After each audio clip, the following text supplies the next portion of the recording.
Për një vit janë, më pak se një vit janë zgjedhjet lokale. Dhe si të bëjmë fushatën, sikur zgjedhjet janë nesër. Ndërkohë, ne këtë regjim do duhet e para të analizojmë siç na analizon ai regjim ne. Së dyti, ajo që po ndodh sot në Shesh, dhe Partia Demokratike e ka bërë këtë kërkesë vazhdimisht. Unë personalisht e kam bindje që kjo gjë do duhet të ndodhte. Është një kusht pa të cilin ne nuk mund të ecim përpara. Dhe kam bërë thirrje vazhdimisht me aq sa ka mundur që qytetarët shqiptar do duhet të ngrihen për veten e tyre në radhë të parë, për familjet e tyre, për të ndërtuar të ardhmen e tyre në vendin e tyre.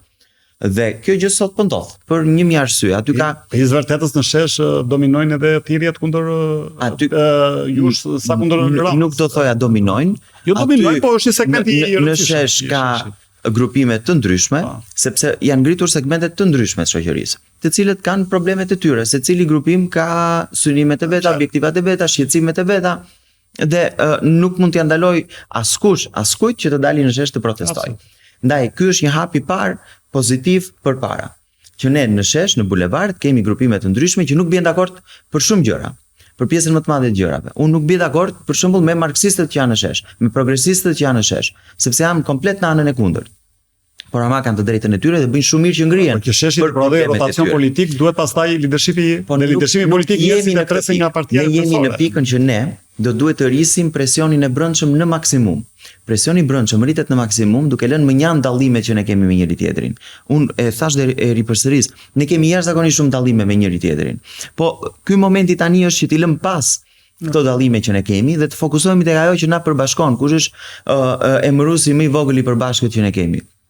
Është largimi i Ramës, i menjëhershëm, i panegociueshëm, i Ramës, i qeverisë shqiptare sot dhe krijimi një qeverie teknike. Ky është hapi i dytë.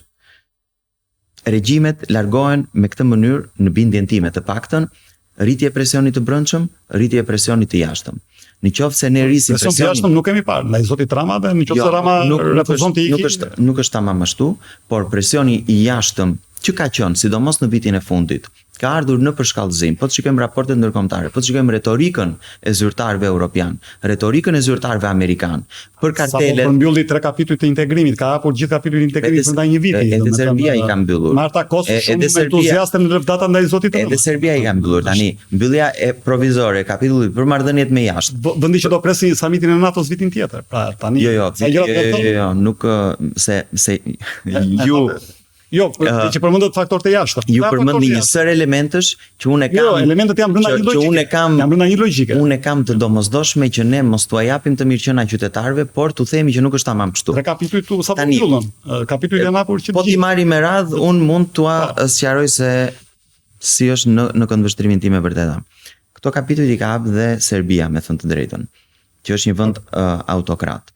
Fakti që Shqipëria i ka mbyllur. Fakti që Shqipëria ka mbyllur kapitullin për marrëdhëniet me jashtë, kur e dim të gjithë se si është pozicioni i Shqipërisë në marrëdhëniet me jashtë, nuk më duket në një arritje spektakolare e qeverisë shqiptare. Jo, ka 2027 të mbyllë gjithë kapitujt.